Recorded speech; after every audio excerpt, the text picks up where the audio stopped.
बिस्मिल्लाहिर्रहमानिर्रहीम। अस्सलाम वालेकुम वरहमतुल्लाहि वबरकातुहू। डियर स्टूडेंट्स, हम लोगों ने बीएससी की मैथमेटिक्स को शुरू किया हुआ है। बीएससी में जो कैलकुलस एंड एनालिटिक ज्योमेट्री की बुक है डॉक्टर एम तालपुर की, ये वाली book calculus and analytic geometry, ये बीए बीएससी के स्टूडेंट्स के लिए, ठीक है। ये डॉक्टर एम तालपुर की बुक है। इसका हम लोगों ने चैप्टर नंबर 7 शुरू किया हुआ है, जिसका नाम है एनालिटिक ज्योमेट्री ऑफ 3 डायमेंशन। ये डॉक्टर एम तालपुर की बुक, हम लोग इसकी एक्सरसाइज नंबर 7.16 को सॉल्व कर रहे हैं, जो कि पेज नंबर हमारे पास 364 पेज पे दी हुई है, ठीक है। आज के इस लेक्चर में हम लोगों ने इस एक्सरसाइज के क्वेश्चन नंबर 1 और 2 को सॉल्व करना है, ठीक है। तो क्वेश्चन नंबर 1 है हमारे पास। सबसे पहले मैं आप लोगों को ये बताता चलूं कि इस एक्सरसाइज में जितने भी फार्मूले यूज़ होंगे वो मैंने आप लोगों को इससे पिछले लेक्चर में प्रूव भी करवा दिए थे, ठीक है। जितने भी फार्मूले यूज़ होंगे वो मैंने लिखवा दिए थे, ठीक है। अगर आप लोगों ने इससे पिछला लेक्चर मेरा नहीं देखा तो वो लाजमी देख लीजिए, क्योंकि वो वेरी वेरी इंपॉर्टेंट लेक्चर है, ठीक है, फॉर एक्सरसाइज 7.16। इसमें हमारे पास क्वेश्चन नंबर 1 है the rectangular coordinates of points. ये हमारे पास 3 पॉइंट गिवन है ए, बी और सी। इसके अंदर 3 टपल के एलिमेंट्स हैं, ठीक है। इसमें कहता है कि find spherical polar coordinates find out करें और इसके अलावा सिलेंड्रिकल कोऑर्डिनेट्स फाइंड आउट करें, ठीक है। हमारे पास रेक्टेंगुलर कोऑर्डिनेट्स गिवन हैं, हम लोगों ने फाइंड आउट करना है स्फेरिकल पोलर कोऑर्डिनेट्स और इसके अलावा सिलेंड्रिकल कोऑर्डिनेट्स फाइंड आउट करने हैं, ठीक है। तो रेक्टेंगुलर कोऑर्डिनेट्स क्या होते हैं? रेक्टेंगुलर कोऑर्डिनेट्स ऐसे कोऑर्डिनेट्स होते हैं जिसमें हमारे पास जो वैल्यूज गिवन होती हैं वो होती हैं एक्स, वाई और जी की शक्ल में होते हैं, ठीक है। तो इसका सॉल्यूशन, हमारे पास 3 पॉइंट गिवन है, ठीक है। हर पॉइंट पे हम लोगों ने क्या फाइंड आउट करना है? स्फेरिकल पोलर कोऑर्डिनेट्स और सिलेंड्रिकल कोऑर्डिनेट्स। तो गिवन रेक्टेंगुलर कोऑर्डिनेट्स आर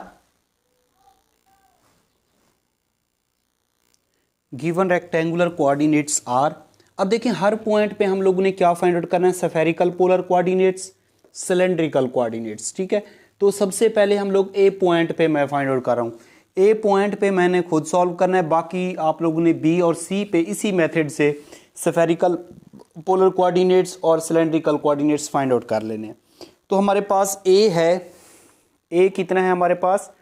ये 2, 1 और -2, ठीक है। ये हमारे पास यहाँ पे होगा, ये पहली वैल्यू x की होती है, ठीक है, दूसरी y की होती है और लास्ट वाली क्या होती है? z की होती है। इसका मतलब हमारे पास x किसके बराबर है? 2 के बराबर, y 1 के बराबर और z किसके बराबर है? -2 के बराबर है, ठीक है। हम लोगों ने फाइंड आउट क्या करना है? Spherical polar coordinates. Spherical polar coordinates, spherical polar coordinates क्या होते हैं? रॉ, थीटा और फाई होते हैं, ठीक है। ये हम लोगों ने क्या करना है? फाइंड आउट करना है, रॉ, थीटा और फाई। तो जब हमारे पास रेक्टेंगुलर कोऑर्डिनेट्स गिवन हों, एक्स, वाई, जी गिवन हों, तो हम लोग स्फेरिकल पोलर कोऑर्डिनेट्स और सिलेंड्रिकल कोऑर्डिनेट्स आसानी से फाइंड आउट कर सकते हैं, ठीक है। सबसे पहले हम लोग फाइंड आउट करते हैं रॉ, ठीक है। तो इनके फार्मूलाज में लिख देता हूं, ठीक है। फार्मूले क्या होते हैं कि रॉ हमारे पास इक्वल टू होता है एक्स स्क्वायर प्लस वाई का स्क्वायर प्लस जेड का स्क्वायर, ठीक है। उसके बाद हमारे पास थीटा का फार्मूला क्या होता है? थीटा का फार्मूला हमारे पास इक्वल टू होता है tan inverse y over x. और फाई का फार्मूला क्या होता है? थर्ड हमारे पास जो फार्मूला होता है फाई का, फाई इज इक्वल टू होता है cause inverse Z over raw, ठीक है, जेड ओवर रॉ। मतलब रॉ और थीटा निकालने के लिए हमें एक्स, वाई, जी की वैल्यू इसमें पुट कर देंगे, ठीक है। लेकिन इसमें जो लास्ट पार्ट होता है स्फेरिकल पोलर कोऑर्डिनेट्स में फाई, उसके लिए लाजमी है कि पहले आप लोगों को रॉ की वैल्यू निकालनी पड़ेगी, ठीक है। तो ये हमारे पास हो जाएगा, यहाँ पे जब वैल्यू पुट करेंगे एक्स, वाई और जी की वैल्यू पुट करके इनका स्क्वायर भी लें और उनको सम भी करें। तो एक्स की वैल्यू कितनी है हमारे पास? 2, उसका स्क्वायर प्लस 1 का स्क्वायर प्लस -2 का स्क्वायर, ठीक है। तो ये हमारे पास हो जाएगा यहाँ पे 4 + 1 + का 4, 4 + 4 8 और +1 9, ठीक है। ये आ जाएगा 9 स्क्वायर रूट, और 9 स्क्वायर रूट किसके बराबर होता है? 3 के बराबर होता है, ठीक है। इसका मतलब ये हुआ कि रॉ की वैल्यू कितनी आ गई यहाँ पे? 3 के बराबर आ गई, ठीक है। अब हमें चाहिए tan इनवर्स y/x, ठीक है। तो ये हो जाएगा tan इनवर्स वैसे का वैसा, y की वैल्यू हमारे पास किसके बराबर है? 1 के, और x की वैल्यू किसके बराबर है? 2 के, ठीक है। तो tan इनवर्स 1/2, ठीक है। ये हमारे पास आ जाएगी थीटा की वैल्यू, थीटा की वैल्यू हम लोगों ने निकाल ली, वो आई tan इनवर्स 1/2, ठीक है। ये हमारे पास थीटा की वैल्यू आ जाएगी। उसके बाद हमें चाहिए फाई = cos इनवर्स z/ρ, ठीक है। ये आ जाएगा cos इनवर्स z की वैल्यू हमारे पास किसके बराबर है? यहाँ पे -2 के, और रॉ की वैल्यू कितनी है? यहाँ पे 3 के, ठीक है। तो ये हमारे पास हो जाएगा cos इनवर्स -2/3। तो ये फाई हमारे पास आ जाएगा यहाँ पे cos इनवर्स -2/3, ठीक है। तो ये इस तरीके से हम लोग फाइंड आउट कर लेंगे स्फेरिकल पोलर कोऑर्डिनेट्स, ठीक है। जब हमारे पास एक्स वाई जी मतलब रेक्टेंगुलर कोऑर्डिनेट्स गिवन हूँ, तो उसके spherical polar coordinates find out कौन कौन से होते हैं? Rho, theta, phi. तो इनके फार्मूले आप लोगों को याद होने चाहिए। रॉ और थीटा के लिए हम क्या यूज़ करते हैं? एक्स वाई जी की वैल्यू पुट करते हैं, ठीक है। और इसके अलावा जब फाई निकालना हो तो cos इनवर्स z/ρ, तो उसके लिए लाजमी है कि पहले रॉ निकालना पड़ेगा, ठीक है। तो इसकी वैल्यू निकाल के सिंप्लीफाई करके उसको फिर इस पर क्या कर देंगे? डिवाइड कर देंगे, ठीक है। अब हम लोग बात करते हैं सिलेंड्रिकल कोऑर्डिनेट्स की, कि सिलेंड्रिकल कोऑर्डिनेट्स किस तरीके से फाइंड आउट करते हैं, ठीक है। सिलेंड्रिकल कोऑर्डिनेट्स के लिए भी आप लोगों को फार्मूले याद होने चाहिए, ठीक है। सिलेंड्रिकल कोऑर्डिनेट्स के लिए भी आप लोगों को क्या होने चाहिए? फार्मूले याद होने चाहिए जस्ट। तो यहाँ पे हम लोगों ने फाइंड आउट क्या करना है? Cylindrical coordinates. सिलेंड्रिकल कोऑर्डिनेट्स क्या होते हैं? r, थीटा और z होते हैं, ठीक है। ये हम लोगों ने क्या करना है? फाइंड आउट करना है, ठीक है। सबसे पहले आप लोगों को इनके फार्मूले मैंने आप लोगों को प्रूव भी करवाए थे कि हमारे पास सबसे पहले नंबर पे r का फार्मूला क्या होता है? r = होता है हमारे पास x का स्क्वायर प्लस y का स्क्वायर, ठीक है। इसमें और रॉ में ये फ़र्क है कि उसमें प्लस z का स्क्वायर भी होता है, लेकिन इसमें x square plus y square और इसके ऊपर स्क्वायर रूट, ठीक है। दूसरा हमारे पास फार्मूला थीटा, इसमें जो हमारे पास स्फेरिकल पोलर कोऑर्डिनेट्स में फार्मूला था, सेम वही वाला फार्मूला होगा। क्या फार्मूला होता है? tan inverse y/x। Third formula हमारे पास है z का, ठीक है। z का फार्मूला याद रखना कि रेक्टेंगल सिलेंड्रिकल कोऑर्डिनेट्स में z = क्या होता है? z होता है, ठीक है। सिलेंड्रिकल कोऑर्डिनेट्स में z = क्या होता है? z के बराबर होता है। ये भी हमारे लिए एक बहुत आसानी है, ठीक है, कि जो हमारे पास पॉइंट गिवन होगा वही हम लोगों ने लिख देना है। अब हम लोग इनकी वैल्यू पुट करेंगे, ठीक है। ये हमारे पास क्या है? x square plus y square. x किसके बराबर है? यहाँ पे 2 का स्क्वायर प्लस y किसके बराबर है? 1 का स्क्वायर, ठीक है। तो ये हमारे पास हो जाएगा 2 का स्क्वायर 4 + 1, तो = हो जाएगा यहाँ पे 5 स्क्वायर रूट में, ठीक है। तो r की वैल्यू हमारे पास आ जाएगी 5 स्क्वायर रूट, ये हम लोगों ने निकाल ली। उसके बाद हमारे पास थीटा = होता है, क्योंकि tan इनवर्स y/x, y किसके बराबर है? 1 और x किसके बराबर? 2 के, ठीक है। तो ये हमारे पास आ जाएगा थीटा = tan इनवर्स 1/2। उसके बाद z क्योंकि z होता है तो z की वैल्यू कितनी है यहाँ पे? -2, ठीक है। तो ये हमारे पास इनके रिजल्ट आ जाएंगे। ये वाला एक हमारे पास आंसर होगा, इसका ये वाला भी आंसर होगा, और ये वाला भी इसका आंसर होगा, ठीक है। इसी तरीके से आप लोगों ने क्या करना है? बी पॉइंट पे भी spherical polar coordinates find out करने हैं और सिलेंड्रिकल कोऑर्डिनेट्स फाइंड आउट करने हैं, ठीक है। तो उनका मैंने मेथड आप लोगों को समझा दिया है, ठीक है। इसके बाद हम लोग करते हैं इस एक्सरसाइज का क्वेश्चन नंबर 2, ठीक है, उसको सॉल्व करते हैं। वो भी बिल्कुल ही आसान क्वेश्चन है। जब इसमें जस्ट इस एक्सरसाइज में आप लोगों ने फार्मूले याद करने हैं, ठीक है। तो अगर फार्मूले आप लोगों को याद करने हैं तो इससे पिछला लेक्चर मेरा देख लीजिए, ठीक है।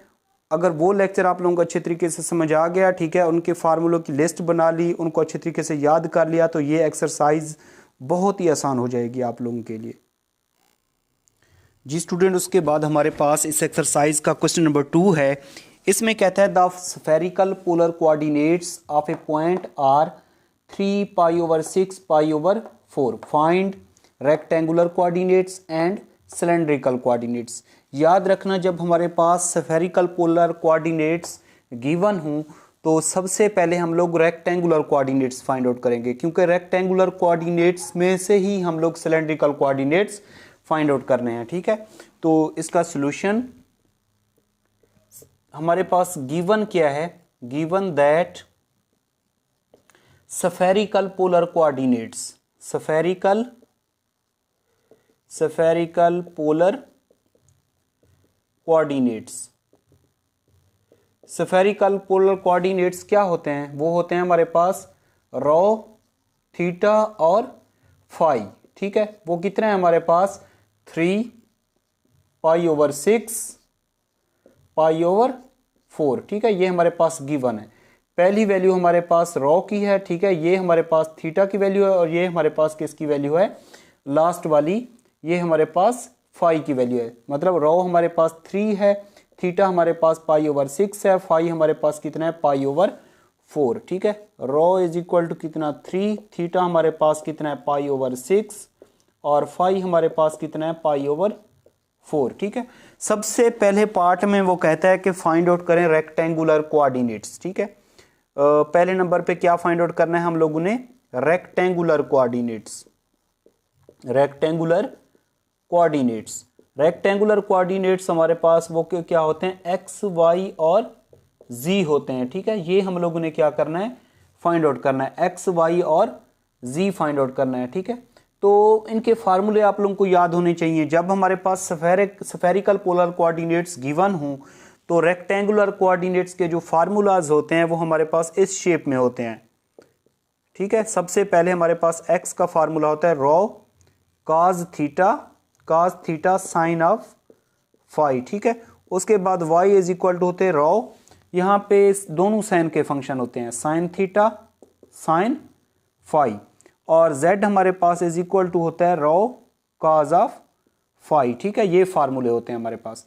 अब हमारे पास यहाँ पे 3 किस्म की वैल्यूज गिवन है, रॉ, थीटा और फाई, तो यहाँ पे पुट कर देंगे।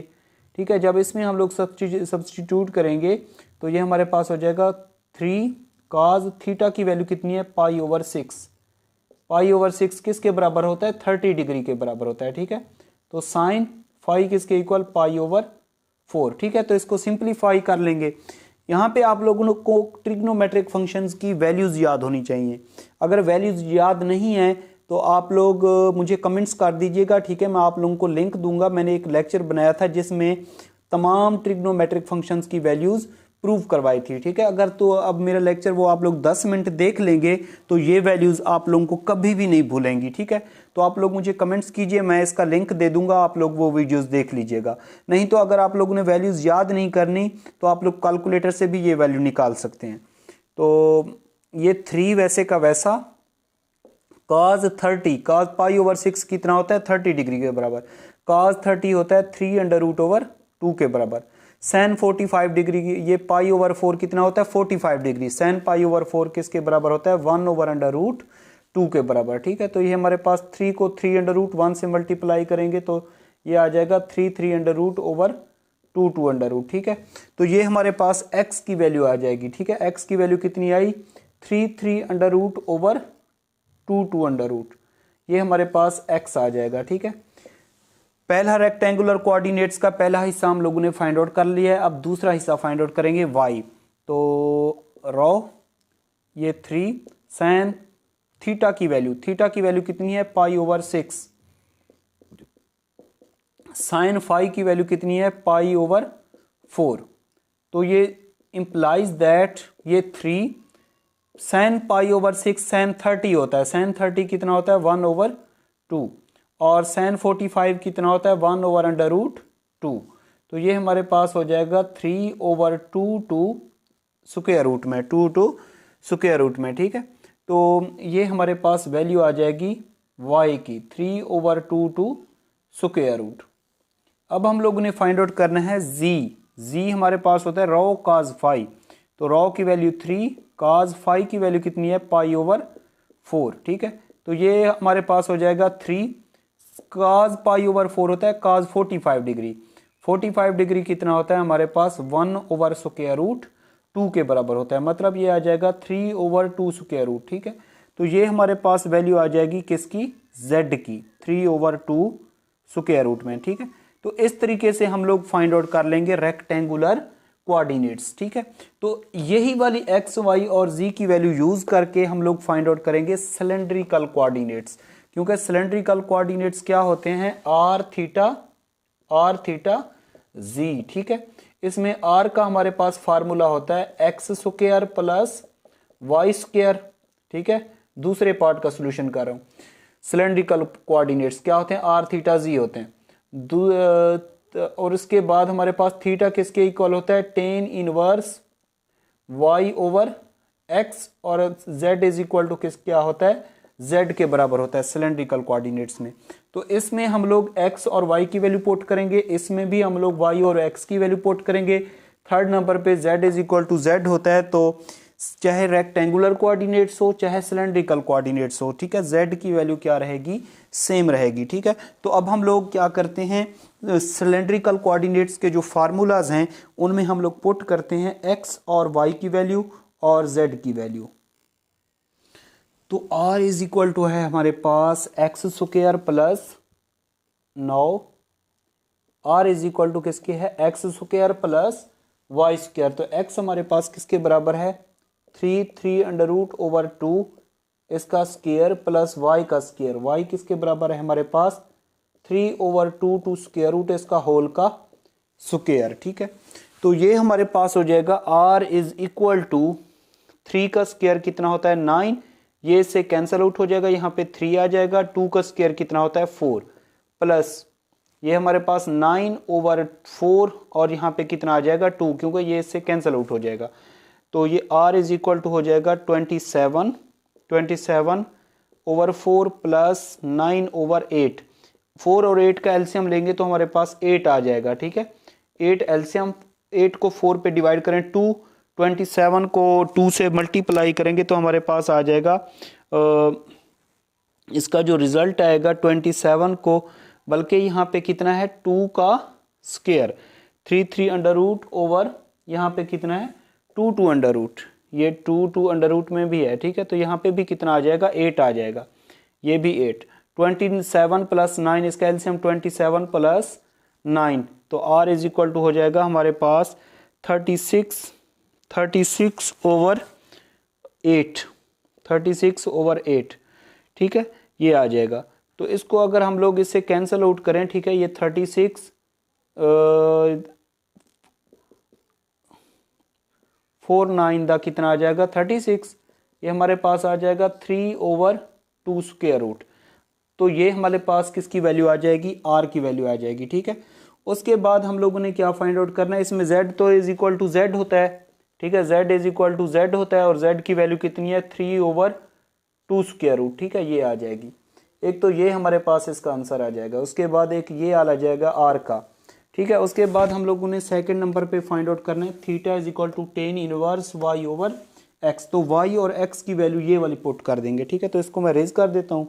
ठीक है, 9 थीटा इज इक्वल टू कितना है tan inverse y over x। y कितना है हमारे पास 3 ओवर 2 स्क्वायर रूट और x हमारे पास कितना है 3 under root over 2 under root. ठीक है, तो ये और ये कैंसिल आउट हो जाएंगे, हमारे पास 3 से 3 कैंसिल आउट हो जाएगा। ठीक है, तो हमारे पास इसका रिजल्ट इज इक्वल टू हो जाएगा theta is equal to tan inverse 1 over 3 square root, 1 over 3 square root. तो कैलकुलेट आप लोगों को पता है कि 10 पाई ओवर 6 10 30 किसके बराबर होता है 1 ओवर 3 अंडर रूट। तो पाई ओवर 6 को इधर रहने दें। ठीक है, तो ये 10 दूसरी तरफ इन्वर्स हो जाएगा, 10 इन्वर्स 1 ओवर 3 अंडर रूट। तो ये हमारे पास इक्वल टू होता है पाई ओवर 6। ठीक है, तो हमारे पास सिलेंड्रिकल कोऑर्डिनेट्स आ जाएंगे, सिलेंड्रिकल कोऑर्डिनेट्स का पहला हम लोगों ने हमारे पास x किसके इक्वल आया, x हमारे पास इक्वल टू आया है। सिलेंड्रिकल कोऑर्डिनेट्स क्या होते हैं r थीटा और z। तो r की वैल्यू हमारे पास कितनी आई 3 ओवर 2 स्क्वायर रूट। ठीक है, उसके बाद हमारे पास y किसके, थीटा किसके इक्वल आया, ये वाला पाई/6, और z कितना आया 3/2 स्क्वायर रूट, 3/2 स्क्वायर रूट। ठीक है, तो ये इनके आ जाएंगे, आंसर आ जाएंगे। ठीक है, तो इस तरीके से हम लोग करेंगे इसका एक्सरसाइज का क्वेश्चन नंबर 1 और 2। तो इसमें कोई भी ऐसी बात हो अगर आप लोगों को समझ ना आई हो तो आप लोगों ने कमेंट्स करके मुझे लाजमी बताना है। ठीक है, तो इंशाल्लाह ताला अगर ये मेथड समझ नहीं आ रहा तो किसी और मेथड से समझाने की कोशिश करूंगा आप लोगों को। और मेरी आप लोगों से गुजारिश है कि मेरे यूट्यूब चैनल का लिंक अपने तमाम students, teachers, best friends, class fellows सबको शेयर कीजिए ताकि मैक्सिमम स्टूडेंट्स इससे फ़ायदा उठा सकें। अपना ख्याल रखिएगा। अल्लाह हाफिज़।